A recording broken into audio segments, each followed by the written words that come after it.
किसी के मन की बातें पढ़ने के लिए आपको 3 तरीके पता होने चाहिए।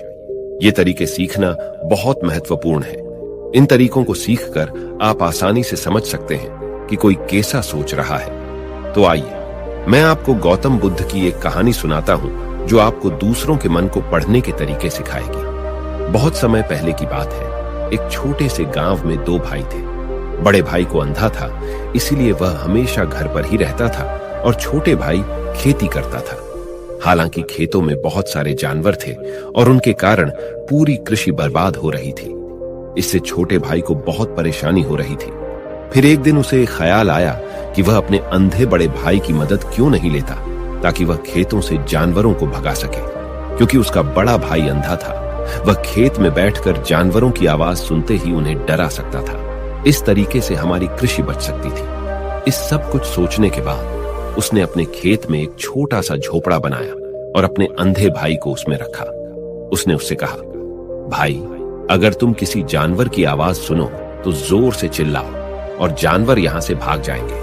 इससे हमारी फसलें बच जाएगी। बड़ा भाई अपने छोटे भाई के विचार से सहमत हो गया और खेत में बैठने लगा। जब कभी उसे किसी जानवर की आवाज सुनाई पड़ती, वह तुरंत जोर से चिल्लाने लगता और जानवरों को डरा कर भगा देता। वे कई दिनों तक यह अभ्यास जारी रखते हैं। एक दिन एक हिरण उनके खेत में दौड़ रहा था और खेत को तोड़कर भाग गया। हालांकि एक राजा भी वहां था जो हिरण की पीछा कर रहा था।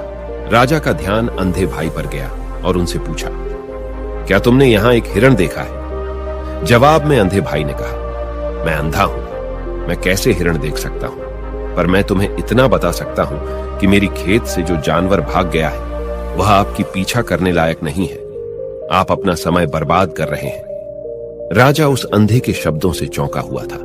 उसे आश्चर्य हुआ कि अंधा यह कैसे कह सकता है कि जो हिरण मैं ढूंढ रहा हूं वह पीछा करने लायक नहीं है। तब राजा ने अंधे से कहा, क्या तुम मुझसे झूठ नहीं बोल रहे? एक ओर तुम कहते हो कि तुम अंधा हो और दूसरी ओर तुम यह दावा करते हो कि वह जानवर जो यहां से भाग गया है मेरे पीछे पड़ने के लायक नहीं है। फिर अंधा भाई ने कहा, ओ राजा, वह प्राणी जिसे तुम हिरण समझ रहे हो वह वास्तव में हिरण नहीं है।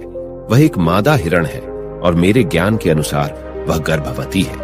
मैंने कभी सुना नहीं है कि कोई राजा एक गर्भवती मादा हिरण की शिकार करता है। इसलिए मैं तुम्हें यह कह रहा हूं कि वह तुम्हारे पीछे पड़ने के लायक नहीं है। तुम्हें उसकी पीछा करने में अपना समय बर्बाद नहीं करना चाहिए। यह सुनकर राजा और भी हैरान हुआ। उसे समझ में नहीं आया कि अंधा यह कैसे जान सकता है कि वह गर्भवती मादा हिरण है। उसने सोचा कि कैसे एक अंधा यह जान सकता है मैं जिस हिरण की शिकार कर रहा हूं वह क्या गर्भवती है या नहीं।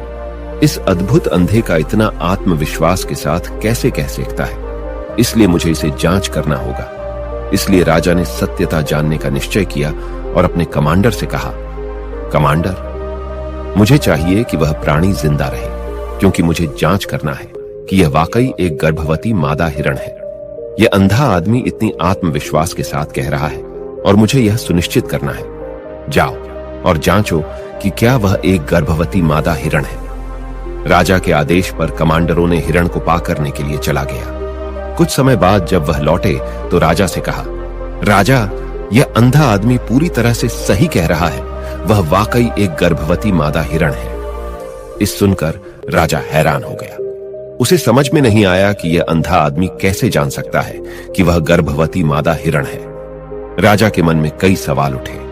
आखिरकार राजा ने इस पर पूरी तरह से समझौता करने का निश्चय किया और अंधे से कहा, सुनो, मुझे यह नहीं पता कि तुम सचमुच अंधे हो या नहीं, लेकिन मैं तुमसे एक सवाल पूछने आया हूं। क्या तुम मेरे सवाल का सही जवाब दोगे? जवाब में अंधे ने कहा, राजा, आप मुझसे जो भी पूछना चाहेंगे मैं आपको सच्चाई से जवाब दूंगा। राजा ने कहा, देखो, एक ओर तुम कहते हो कि तुम अंधे हो और दूसरी तरफ तुमने मुझे कहा कि मैं जिस जानवर की मैं पीछा कर रहा था, तुम कहते हो कि वह गर्भवती मादा हिरण है और साथ में तुम्हें यह भी पता लगाता है कि तुम्हारे खेतों में जानवर कब आते हैं और कब जाते हैं। तुमने यह सब कैसे अनुमान लगाया? तब अंधा आदमी ने समझाया, सर, जब आप उस मादा हिरण की पीछा कर रहे थे तो उसकी गति और दौड़ते हुए आवाज से ही मुझे पहले से ही समझ आ गया था कि यह हिरण है और मेरी खेत की बांध काफी छोटी थी, उसकी ऊंचाई ज्यादा नहीं थी। अगर यह सामान्य हिरण होती तो वह आसानी से उस बांध को पार कर सकती थी, लेकिन वह हिरण ने उस बांध को तोड़कर भाग लिया था, और यदि वह बांध पार करने की कोशिश करती तो उसके संतान को खतरा होता। इसलिए मुझे समझ में आ गया कि वह गर्भवती है। इस व्याख्या को सुनकर राजा अंधे के विशेष ज्ञान और कौशल को देखकर चौंके हुए हैं। वह समझता है कि यह व्यक्ति अंधा होने के बावजूद अनोखी जानकारी और क्षमताओं से संपन्न है। राजा इसका लाभ उठाने का निश्चय करता है और अंधे से एक और सवाल पूछता है। राजा कहते हैं, तुम बुद्धिमान हो और तुम्हारी कई बातों की गहरी समझ लगती है। आज मैंने तुम्हें यहां बुलाया है ताकि जान सकूं कि मेरी पत्नी मेरे प्रति विश्वासी है या नहीं। अंधा आदमी जवाब देता है, ओ राजा, ऐसा सवाल कैसा है? आपका विवाह कई सालों से चल रहा है और अब आप ऐसी बातें जानना चाहते हैं। ऐसे सवाल आपके मन में क्यों उत्पन्न हो रहे हैं? हालांकि राजा कहता है, तुम्हें इस सवाल का जवाब देना होगा। अगर तुम मुझे उत्तर नहीं दोगे तो मैं तुम्हें मृत्यु दंड से सजा दूंगा। राजा की धमकी सुनकर अंधा कहता है, बहुत अच्छा, मैं तुम्हें तुम्हारे सवाल का जवाब दूंगा। ओ राजा, अगर तुम इस सवाल का जवाब चाहते हो तो तुम्हें मेरी एक सेवा करनी होगी। राजा पूछता है, मुझे बताओ, मुझे क्या करना होगा? व्यक्ति जवाब देता है, उसके लिए तुम्हें अपनी पत्नी को मेरे साथ एक कमरे में अकेले छोड़ देना होगा। यह सुनते ही राजा पहले तो गुस्सा होता है, लेकिन कुछ समय सोचने के बाद वह उस व्यक्ति की बात मानता है और अपनी पत्नी को उसके साथ एक कमरे में भेजने का आदेश देता है। कमांडर उस पर क्रियान्वयन करता है और अंधे आदमी और रानी को एक कमरे में अकेले छोड़ देता है। उस समय अंधा अपनी बात कहते हैं, मुझे तुम्हें छूना है। ये सुनते ही रानी बहुत गुस्से से भरी हो जाती है और अंधे को पीटने लगती है, कभी हाथों से तो कभी पैरों से और कभी पूरी ताकत से। वह उसे बेहद बेरहमी से पीटती है। बाद में किसी तरह अंधा अपनी जान बचा लेता है और राजा के पास जाता है। उसने राजा से कहा, ओ राजा, आपकी पत्नी विश्वासी नहीं है। इस सुनते ही राजा बहुत गुस्से से भरकर अपनी तलवार निकालता है और सीधे अपनी पत्नी के पास जाता है। उसने उससे गुस्से में कहा, रानी, आज मैं तुमसे एक सवाल पूछूंगा और तुम्हें सच्चाई से जवाब देना होगा। अगर तुमने झूठा बोला तो मैं तुम्हारा सर तुरंत अलग कर दूंगा। फिर उसने पूछा, मुझसे कहो, क्या तुम विश्वासी हो या नहीं? इस पर रानी ने कहा, ओ राजा, तुम मुझे मार दो, लेकिन मैं विश्वासी नहीं हूं। राजा बहुत खुश हुआ क्योंकि वह सब कुछ जो अंधे ने कहा था वह पूरी तरह से सच था। इस सुनते ही राजा तत्काल अंधे के पास जाता है और पूछता है, तुमने कैसे जान लिया कि मेरी पत्नी विश्वासी नहीं है? अंधा उत्तर देता है, ओ राजा, यह काफी सरल है। मैंने आपकी पत्नी से कहा कि मैं उसे छूना चाहता हूं और वह इतनी रोष में आ गई कि मुझे मारने लगी। वफादार औरत कैसे किसी अन्य पुरुष को छू सकती है? जब मैंने उससे कहा कि मैं उसे छूना चाहता हूं, वह मुझे इनकार कर सकती थी, लेकिन उसने मुझे मारना शुरू कर दिया और उस प्रक्रिया में उसने मेरे पूरे शरीर को छुआ। अब तुम मुझसे बताओ, इस प्रकार की औरत विश्वासी कैसे हो सकती है? राजा कहता है, तुम बहुत बुद्धिमान हो। ठीक है, तो चलो आगे बढ़ते हैं। उसके बाद वह जोर से कहता है, एक और सवाल का सही जवाब दो और मैं तुम्हें यहां से जाने दूंगा।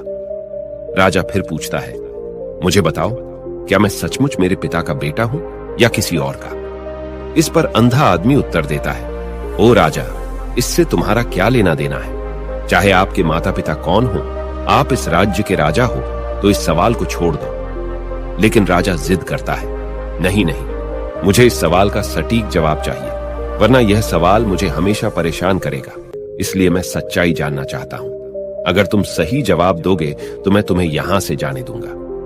अंधा आदमी उत्तर देता है, ओ राजा, मेरे लिए इस सवाल का उत्तर देने के लिए तुम्हें अपनी मां के पास जाने की कोई आवश्यकता नहीं है। मैं अभी बता सकता हूं कि तुम किसके बच्चे हो, लेकिन उससे पहले मैं चाहता हूं कि तुम मुझसे वादा करो कि तुम मुझसे गुस्सा नहीं करोगे। राजा कहता है, हां, मैं वादा करता हूं कि मैं गुस्सा नहीं करूंगा। फिर अंधा आदमी जवाब देता है, ओ राजा, मैं तुम्हें बताने की आवश्यकता नहीं है कि तुम सचमुच अपने पिता के बच्चे हो। मैं तुम्हें अब बता दूं कि तुम मेरे स्वामी, राजा और परमेश्वर के पुत्र हो।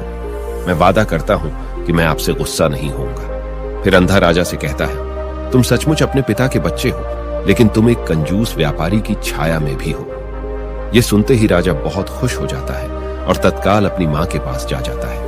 उससे कहता है, मां, कृपया मुझे सच बताओ, क्या मैं सचमुच अपने पिता का बच्चा हूं या किसी अन्य का? अगर तुम मुझे सच नहीं बताओगी तो मैं यहां ही अपनी जान दे दूंगा। मुझे सच बताओ क्या है। राजा की मां कहती है, पुत्र, तुम सचमुच अपने पिता का बच्चा है, लेकिन तुम एक कंजूस व्यापारी की छाया में भी हो। जब मैं नहाकर अपनी आवश्यकता अनुसार देख रही थी तो मैंने तुम्हारी ऊपर कंजूस व्यापारी की छाया देखी। यह सुनते ही राजा बहुत खुश हो जाता है और तत्काल ही अंधे के पास लौटता है। उससे पूछता है, तुमने कैसे जान लिया कि मेरी ऊपर कंजूस व्यापारी की छाया थी? अंधा जवाब देता है, ओ राजा, आप मुझसे कई सवाल पूछते हैं और मैंने सभी के सही उत्तर दिए हैं। अगर आप कोई अन्य राजा होते तो मैंने अब तक कई पुरस्कार प्राप्त कर लिए होते, लेकिन आपने मुझे कुछ नहीं दिया। मैंने अब तक एक भी पैसा नहीं लिया है। इसी से मैंने अनुमान लगाया कि आप बहुत कंजूस हैं। यह सुनकर राजा हंसते हुए कहता है, जो भी तुम मांगोगे मैं जरूर दूंगा, लेकिन मुझे बताओ, तुम कैसे जान लेते हो क्या सही है और क्या गलत, और तुम इतने सटीक और निष्कलंक उत्तर कैसे दे सकते हो? अंधा आदमी कहता है, ओ राजा, मैं प्राकृतिक रूप से अंधा हूं। अगर मेरी आंखें होती तो मैं किसी के विचारों को आसानी से समझ सकता। मन का अपनी भाषा होती है और इस भाषा को किसी के शरीर की क्रियाओं में देखकर समझा जा सकता है। व्यक्ति की आंखों, होठों, काम करने के तरीके और उनकी गतिविधियों को देखकर हम समझ सकते हैं कि उसके मन में क्या चल रहा है। इस पर आधारित हम किसी की विचारों को जान सकते हैं। लेकिन मैं अंधा हूं, इसलिए मुझे क्रियाओं के माध्यम से जानना पड़ता है। अगर मुझे कुछ जानना होता है तो मैं अगले व्यक्ति को कार्य सौंपना पड़ता है। देखना होगा कि वह कैसे काम करता है और उसके आधार पर मैं समझ सकता हूं कि उसके मन में क्या चल रहा है। इस सुनते हुए राजा पूछता है, क्या इसका मतलब है कि मैं भी किसी के विचारों को जान सकता हूं? इस पर अंधा आदमी कहता है, बिल्कुल, आप भी किसी के विचारों को समझ सकते हैं, लेकिन उसके लिए आपको पहले अपनी आत्मा पर काम करना पड़ेगा, और वह काम है अपनी मानसिकता को शांत करना, अपनी मानसिकता को वर्तमान में लाना। इसके लिए आज मैं आपको 3 तरीके बताऊंगा, और ये 3 तरीके बहुत ही सरल और आसान हैं। लेकिन राजा, इससे पहले आपको एक चीज करनी होगी, अपनी मानसिकता को संकेंद्रित करें। हम जब अपनी मानसिकता को संकेंद्रित करते हैं तब हम दूसरों के विचारों को समझ सकते हैं, क्योंकि वह व्यक्ति वर्तमान में सोच रहा है, और हमें भी अपनी मानसिकता को वर्तमान में लाना होगा, तभी हम उनके विचारों को समझ सकते हैं। अगर हम पिछली घटनाओं के बारे में सोच रहे हैं तो हमें यह कैसे पता चलेगा कि दूसरा व्यक्ति वर्तमान में क्या सोच रहा है, क्योंकि हम पिछली घटनाओं में लिपटे हुए हैं। तो किसी के विचारों को जानने के लिए सबसे पहले हमें अपनी मानसिकता को संकेंद्रित करना होगा और उसे वर्तमान में लाना होगा। उसके बाद यह व्यक्ति राजा से कहता है, राजा, मैं जरूर 3 तरीकों को बताऊंगा जिनसे आप किसी के विचारों को आसानी से समझ सकते हैं। इसके बाद अंधा राजा से कहता है, राजा, पहला तरीका है आंखों पर ध्यान देना। किसी से बात करते समय सबसे महत्वपूर्ण यह है कि हम उसकी आंखों में देखें, क्योंकि आंखें बोलती नहीं, लेकिन वह बहुत कुछ कहती हैं। अगर हम उस व्यक्ति की आंखों में के संकेतों को समझना सीख जाते हैं तो हम जान सकते हैं कि उनके मन में क्या चल रहा है, वह क्या सोच रहे हैं और वह क्या करने वाले हैं। मेरी अपनी आंखें नहीं हैं, लेकिन मैंने यह कौशल प्रिय गौतम बुद्ध से कई साल पहले सीखा था। वह मेरे शिक्षक और मार्गदर्शक थे। उस समय मेरी आंखें थीं और मैं सिर्फ उनकी आंखों के माध्यम से लोगों के विचारों को समझ सकता था। इसीलिए अगर आप भी दूसरों के विचार जानना चाहते हैं तो आपको उनकी आंखों पर ध्यान केंद्रित करना चाहिए, जैसे कि उनकी निगाह, वह कहां देख रहे हैं और किस दिशा में है। अगर जब आप उनसे बात कर रहे होते हैं उनकी आंखें इधर उधर घूम रही हों तो यह मतलब है कि वे बातचीत से बचने का तरीका ढूंढ रहे हैं और कोई शायद झूठ बोल रहा हो। अगर व्यक्ति सीधे नजर से टकरा रहा है तो यह मतलब है कि उसका डर है कि उनका झूठ प्रकट हो सकता है और लोग सच्चाई को जान लेंगे। लेकिन अगर उनकी आंखें बिना हिले आपको देख रही हैं तो वह शायद ईमानदार हो सकते हैं और उन्हें आपसे बात करना और अपने विचार साझा करना है। इसके अलावा देखें कि उनकी भौं कैसे हिल रही है। अगर वह दूसरी ओर देखते हुए उनकी भौं नीचे जाती है तो वह शायद कुछ सोच रहे हैं या किसी अन्य चीज के बारे में चिंतित है। अगर उनकी भौं ऊपर जाती है और उनकी आंखें बड़ी हो जाती हैं तो वह आश्चर्यित या जिज्ञासु हो सकते हैं जिन्हें आपके विचारों के बारे में, यहां तक कि देखें कि उनकी पूंजी इतनी बड़ी या छोटी है। पूंजी आंख का काला हिस्सा होती है। अगर पूंजी बड़ी होती है तो यह मतलब है कि वह आपको पसंद करते हैं या आपके कहे को पसंद कर रहे हैं। वह उत्साहित या खुश है। अगर पूंजी छोटी होती है तो यह मतलब है कि वह आपको पसंद नहीं करते हैं या आपके कहे को पसंद नहीं कर रहे हैं। वह असहज या गुस्से में है। इसके अलावा देखें कि उनकी आंखों की सफेदी कितनी लाल है या कितनी सफेद है। आंख का सफेद हिस्सा स्क्लेरा कहलाता है। अगर स्क्लेरा लाल होती है तो यह मतलब है कि वह थके हुए, तंत्रित या बीमार हो सकते हैं। वह आपसे बात करना नहीं चाहते होंगे। मैं एक समय याद करता हूं जब मैंने एक थके हुए व्यक्ति से मिला था जो यात्रा कर रहे थे। हम जब बात कर रहे थे तो उसकी आंखें बहुत घूमती रहती थी, मुझे कभी देखती नहीं। इससे दिखाई देता था कि उसको चिंता थी और वह जल्दी जाना चाहता था। मुझे लगा कि वह कुछ छुपा रहा हो सकता है। वह मेरे साथ बात करना नहीं चाहता था, इसलिए मैंने उससे और सवाल पूछे। मैंने पता लगाया कि उसका एक गुप्त योजना था।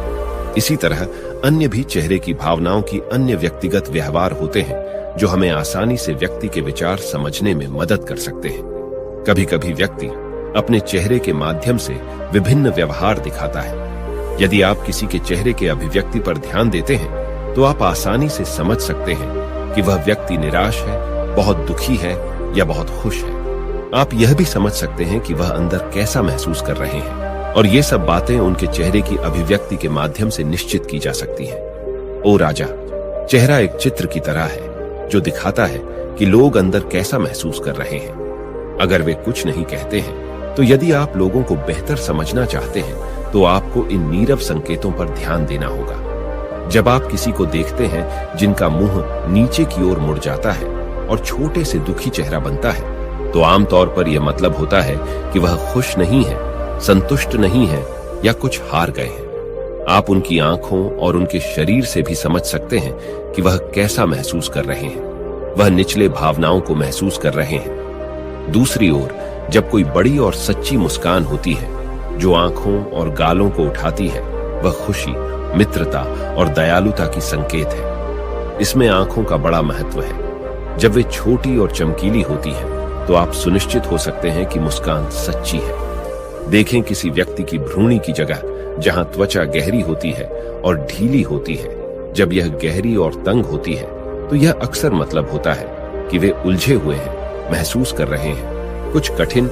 या नई चीज को समझने की कोशिश कर रहे हैं। रुख का तरीका मुंह हमें बहुत कुछ बता सकता है। एक मुंह जो बंद और संकुचित हो, यह मतलब हो सकता है कि वह सहमत नहीं है, किसी चीज से संतुष्ट नहीं है या बातचीत करना नहीं चाहते। लेकिन एक मुंह जो खुला और आराम से हो, यह मतलब होता है कि वह खुले मन से बातचीत करने के लिए तैयार है। जब आप चेहरे की इन संकेतों को देखने और समझने में महारथी हैं, तो आप यह जान सकते हैं कि लोग किस बारे में सोच रहे हैं और कैसा महसूस कर रहे हैं। चाहे वह अपनी भावनाएं बाहर कहें या चुप रहे, उनके चेहरे से हर बात साफ हो जाएगी। इसलिए कोई व्यक्ति जैसे भी अपने शब्दों से बोलता हो, आप उनके चेहरे से सब कुछ समझ सकते हैं। मैं आपको एक कहानी सुनाऊं। एक बार मैंने एक दुखी व्यक्ति से मिला जो मेरी मदद के लिए आया, लेकिन वह ऐसा व्यवहार कर रहे थे कि उन्हें कोई परवाह नहीं। लेकिन मैंने उनकी माथे पर एक छोटी सी रेखा देखी जिससे पता चला कि उनकी परेशानी थी। मैंने उनसे कहा कि मुझे अपनी समस्या बताएं और उन्होंने बता दी। इसके बाद उनको अच्छा लगा और मैंने उनकी मदद की। एक सच्ची मुस्कान आंखों को भी खुश बनाती है। ये मतलब है कि वे खुश और दयालु हैं। एक उदासी मुंह की भौहें नीचे जाती हैं। इसका मतलब है कि वह चिंतित या उलझे हुए हैं। भौहें ऊपर जाती हैं जब वे हैरान या जिज्ञासु विचार रहे होते हैं, तो आप उनकी भावना को उनके चेहरे को देखकर समझ सकते हैं। आगे बढ़ते हुए व्यक्ति राजा से तीसरी मेथड के बारे में बताते हैं, कहते हुए, ओ राजा, एक और भाषा भी है जो है, वह है हाथों के इशारों और शरीर की भाषा की। किसी के विचारों को समझने के लिए हमें हाथों के इशारों और शरीर की भाषा को समझना चाहिए। जब कोई व्यक्ति बातचीत करता है तो आपने देखा होगा कि वह अपने हाथों को हर समय हिलाता रहता है, इशारे करता है। शब्दों के अलावा उनकी शरीर की भाषा भी बड़ी भूमिका निभाती है। वह क्या सोच रहा है, यह स्पष्ट करने में। ओ राजा, शरीर और हाथ बिना शब्दों के बहुत कुछ कह सकते हैं। यह शब्दों की तरह बातचीत का एक गुप्त तरीका है, जहां आप देख सकते हैं कि लोग क्या चाहते हैं और कैसा महसूस कर रहे हैं। वे छोटी छोटी चीजों से जो वे करते हैं। किसी को ध्यान से देखें जब वह आपसे बात करते समय अपने उंगलियां तेजी से टैप करता है। जब उंगलियां किसी चीज पर तेजी से आवाज करती हैं, तो यह मतलब हो सकता है कि वह बोर हो रहे हैं, जल्दी में हैं या बातचीत जल्दी समाप्त करना चाहते हैं। मैं एक वक्त स्मरण करता हूं जब मैंने एक व्यक्ति से मिला जो मुझसे कुछ बेचना चाहता था और वह यही इशारा करता था।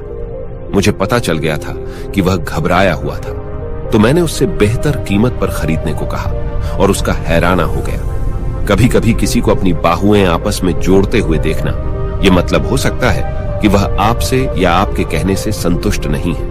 वह अपने विचारों को आपसे छुपा रहे हैं। इस तरह से अपनी बाहुएं जोड़ने का तरीका उनके विचारों और भावनाओं को दूसरों से सुरक्षित रखने की तरह है। इस चिन्ह को देखकर आप जब उनसे बात करें तो दयालु और सतर्क रह सकते हैं, ताकि वह आपसे अधिक संतुष्ट और खुले मन से मिल सके। कभी कभी किसी व्यक्ति को आपस में झुकते हुए देखना, यह मतलब हो सकता है कि वह आपसे या आपके कहने से रुचाना रखते हैं। वह आपकी बातों को ध्यान से सुन रहे हैं, जिससे वह आपसे रुचाना रखते हैं और जानना चाहते हैं। इस तरह से अपने शरीर को हिलाने का यह तरीका दिखाता है कि वह आपकी बातों को सुनना, सीखना और समझना चाहते हैं। मैंने एक बुद्धिमान शिक्षक से मिला था जो ऐसा करते थे। वह बहुत शांत थे, लेकिन वह दिलचस्पी से आगे झुकते रहते थे, जिससे यह प्रकट होता था कि उन्हें उस विषय के बारे में और जानना था। कभी कभी लोग जब आपसे बात करते समय अपने चेहरे को छूने की आदत डालते हैं, तो आपको पता चल सकता है कि वह किस बारे में सोच रहे हैं। यह अक्सर मतलब रखता है कि वे चिंतित हैं या सोचते हैं। यह सब छूने का तरीका दिखाते हैं कि उनके मन और दिल में क्या हो रहा है। दूसरों की शरीर और हाथों से सही से समझने के लिए आपको धैर्य रखना पड़ता है, सावधानी से देखना पड़ता है और उन बातों को सराहना करनी पड़ती है जो वे नहीं कहते। ये छोटी पर महत्वपूर्ण संकेत, जैसे कि एक शांत पुस्तक, आपको उन भावनाओं और विचारों को दिखाते हैं जो उनमें छुपे हुए हैं और आपको उनसे बेहतर जुड़ने में मदद करते हैं। अगर हम इन 3 तरीकों पर ध्यान देते हैं और उन्हें सही से समझते हैं, तो हम तेजी से पता लगा सकते हैं कि किसी के मन में क्या चल रहा है, वह हमारी बातों को कितनी ध्यान से सुन रहे हैं और उनके मन में क्या हो रहा है। लेकिन इससे पहले आपको अपने मन को ध्यान में लाना होगा और उसे वर्तमान में लाना होगा। तभी आप इन सभी क्रियाओं पर ध्यान दे सकते हैं, उन्हें समझ सकते हैं और महसूस कर सकते हैं कि उनके मन में क्या चल रहा है। अन्यथा अगर आप पूर्व घटनाओं या भविष्य के योजनाओं में प्रवृत्त हैं, तो आप कभी भी व्यक्ति की शरीर भाषा पर ध्यान नहीं देंगे और आप कभी नहीं समझ पाएंगे कि उनके मन में क्या हो रहा है, वह क्या सोच रहे हैं। आपने कई महान संतों और ज्ञानी व्यक्तियों को देखा होगा जो आपको शांति से देखते हैं और आपको बता सकते हैं कि आपके मन में क्या चल रहा है, आपने उनसे क्या सीखा है। और इसका सबसे बड़ा कारण यह है कि वे आपको पढ़ सकते हैं, आपको समझ सकते हैं, क्योंकि उनका मन संकेतित, शांतिपूर्ण है। इसलिए वह आसानी से आपके विचारों को समझ सकते हैं। मुझे आशा है कि आपने अब तक कहानी का आनंद लिया है और इससे कुछ नया सीखा है। यदि आपने ऐसा किया है तो कृपया इस चैनल की सदस्यता लें। इससे मुझे उत्साहित किया जाएगा कि मैं आपके लिए और भी रोचक और जानकारीपूर्ण कहानियां बनाऊं। देखने के लिए धन्यवाद और आगे आने वाली वीडियो के लिए बने रहें। अंधा आदमी और गौतम बुद्ध की कहानी बहुत समय पहले की बात है। एक छोटे से गांव में एक अंधा आदमी रहता था जिसका नाम था रामू। रामू की आंखों की रोशनी बचपन में ही चली गई थी, लेकिन इसके बावजूद वह हमेशा खुश रहता था और अपनी स्थिति को लेकर कभी शिकायत नहीं करता था। उसके पास एक छोटा सा झोपड़ा था जिसमें वह अपना दिन बिता लेता था। रामू ने कभी अपनी अंधता को अपना दुर्भाग्य नहीं माना। वह सोचता था कि वह जिस दुनिया को नहीं देख सकता, उसमें भी बहुत कुछ है जिसे महसूस किया जा सकता है। उसकी यह सोच उसे संतुष्ट और खुश रखती थी। रामू का एक बहुत अच्छा दोस्त था जिसका नाम था राजा। राजा हमेशा उसकी मदद करता था और उसे अपने घर बुलाता था। एक दिन राजा ने रामू से पूछा, तुम जो अपनी अंधता के बावजूद इतना खुश रहते हो, क्या तुम सच में जीवन से संतुष्ट हो? रामू मुस्कुराते हुए बोला, राजा, मुझे अपनी अंधता से कोई फर्क नहीं पड़ता। यह केवल एक शारीरिक स्थिति है, लेकिन मैं दुनिया को अपनी संवेदनाओं और अनुभवों से देखता हूं। मुझे जो देखना चाहिए वह मैं महसूस कर सकता हूं। राजा ने रामू की बातों को गहरे से सुना और सोचा कि उसे अपने जीवन को भी इस तरह देखना चाहिए। लेकिन उसके मन में एक और सवाल था। राजा ने रामू से पूछा, लेकिन तुम्हें कभी अपने जीवन की कमी नहीं महसूस होती? रामू ने जवाब दिया, नहीं राजा, मुझे कभी यह महसूस नहीं हुआ कि मेरी जिंदगी में कोई कमी है, क्योंकि जो चीज मुझे दिखाई नहीं देती वह मेरे लिए जरूरी नहीं है। असल में जो चीज हमें दिखती है वह केवल भौतिक दुनिया है, लेकिन असली चीजें जैसे प्रेम, दया और संतोष वे हमारी आत्मा से जुड़ी होती हैं। राजा की समझ में यह बात आई, लेकिन वह अभी भी यह जानना चाहता था कि अगर आदमी आंखों से नहीं देख सकता तो क्या वह सही मायने में संसार को समझ सकता है? राजा ने रामू से कहा, तुम्हारा दृष्टिकोण वाकई में अद्भुत है, लेकिन क्या तुम समझते हो कि दुनिया में ऐसे और लोग भी हैं जो तुम्हारे जैसे अंधे नहीं होते, लेकिन वे फिर भी दुखी रहते हैं? रामू ने सिर हिलाया और कहा, यह सच है राजा, आंखों से देखना दुनिया को समझने का एक तरीका हो सकता है, लेकिन असल में जीवन की सच्चाई को समझने के लिए हमें अपनी आत्मा और मन की आंखों से देखना होता है। इसी दौरान गांव में एक संत गौतम बुद्ध आए। वे बुद्धिमानी और शांतिपूर्ण जीवन के लिए प्रसिद्ध थे। राजा ने सोचा, अगर मुझे जीवन की सच्चाई समझनी है तो मैं गौतम बुद्ध से मिलकर उनके विचार जान सकता हूं। राजा और रामू दोनों ही गौतम बुद्ध के पास गए। जब वे गौतम बुद्ध के पास पहुंचे तो राजा ने बुद्ध से पूछा, भगवान, जीवन के बारे में सबसे महत्वपूर्ण बात क्या है? गौतम बुद्ध ने राजा को उत्तर दिया, राजा, जीवन में सबसे महत्वपूर्ण बात यह है कि हम अपनी इच्छाओं और दुखों से मुक्त हो जाएं। हम जो चाहते हैं और जो हमें नहीं मिलता उसी से हम दुखी होते हैं, लेकिन अगर हम अपने भीतर शांति और संतोष पा लेते हैं तो हमें बाहरी दुनिया की कोई चिंता नहीं रहती। रामू ने यह सुनकर कहा, भगवान, मैं तो अंधा हूं, फिर भी मैं इस शांति को महसूस करता हूं। मैं जो देख नहीं सकता वह मेरे लिए दुख का कारण नहीं बनता। क्या मैं भी इस शांति को प्राप्त कर सकता हूं? गौतम बुद्ध ने रामू की ओर देखा और कहा, तुम्हारी अंधता तुम्हारी कमजोरी नहीं है रामू, तुम्हारी अंधता तुम्हें अपनी आंतरिक दुनिया से जुड़ने का एक अवसर देती है। तुम जो देख नहीं सकते वह तुम्हें महसूस करने की शक्ति प्रदान करता है। असली सच्चाई हमारी आंखों से नहीं बल्कि हमारी आत्मा से जुड़ी होती है। गौतम बुद्ध की बातों से रामू और राजा दोनों ही प्रभावित हुए। बुद्ध ने उन्हें यह समझाया कि हमारे जीवन का उद्देश्य केवल बाहरी सुख साधनों को प्राप्त करना नहीं है, बल्कि हमारे भीतर की शांति और संतोष को प्राप्त करना है। जीवन की सच्चाई को जानने का रास्ता केवल बाहरी दुनिया में नहीं बल्कि हमारे अंदर ही छिपा हुआ है। यदि हम अपने भीतर के दुखों को समझ लें और उन्हें स्वीकार करें तो हम सच्ची शांति पा सकते हैं। गौतम बुद्ध ने रामू को समझाया, तुमने अपनी आंखों से जो नहीं देखा वह तुम्हारे जीवन में दुख का कारण नहीं बन सकता, लेकिन जो तुम्हारे भीतर है वही तुम्हारा सबसे बड़ा सत्य है। यदि तुम अपने मन को शांत रखोगे और अपनी इच्छाओं को नियंत्रित करोगे तो तुम जीवन के हर पल को शांति और संतोष के साथ जी सकते हो। रामू ने गौतम बुद्ध की बातों को ध्यान से सुना और फिर कहा, भगवान, आप सही कहते हैं। मैंने कभी अपनी अंधता को अपने जीवन का दुख नहीं माना, क्योंकि मैंने देखा है कि लोग आंखों से देख सकते हुए भी दुखी रहते हैं। असल में जीवन की सच्ची खुशी और शांति हमारी आंतरिक दुनिया में है। गौतम बुद्ध ने मुस्कुराते हुए कहा, तुमने सही समझा रामू। जो लोग अपने मन को शांत करते हैं और अपने अंदर की दुनिया को समझते हैं वही असल में जीवन के सच्चे सुख को पा सकते हैं। कहानी से शिक्षा। 1. अंदर की दृष्टि। जीवन की सच्ची खुशी और संतोष बाहरी दुनिया में नहीं बल्कि हमारे अंदर है। हमारी आंतरिक शांति और संतोष ही हमें सच्चे सुख की ओर ले जाते हैं। 2. अंधता एक शारीरिक स्थिति है। अंधता केवल शारीरिक स्थिति है, लेकिन अगर हम अपने मन और आत्मा से देख सकते हैं तो हम जीवन के वास्तविक सत्य को समझ सकते हैं। 3. सकारात्मक दृष्टिकोण। चाहे हमारी स्थिति जैसी भी हो, अगर हम जीवन को सकारात्मक दृष्टिकोण से देखें तो हम हमेशा खुश रह सकते हैं। गौतम बुद्ध और रामू की कहानी हमें यह सिखाती है कि जीवन की असली सच्चाई और शांति हमारे भीतर है। हमें अपनी मानसिक दृष्टि को विकसित करना चाहिए ताकि हम जीवन को पूरी तरह से समझ सकें और उसमें शांति पा सकें।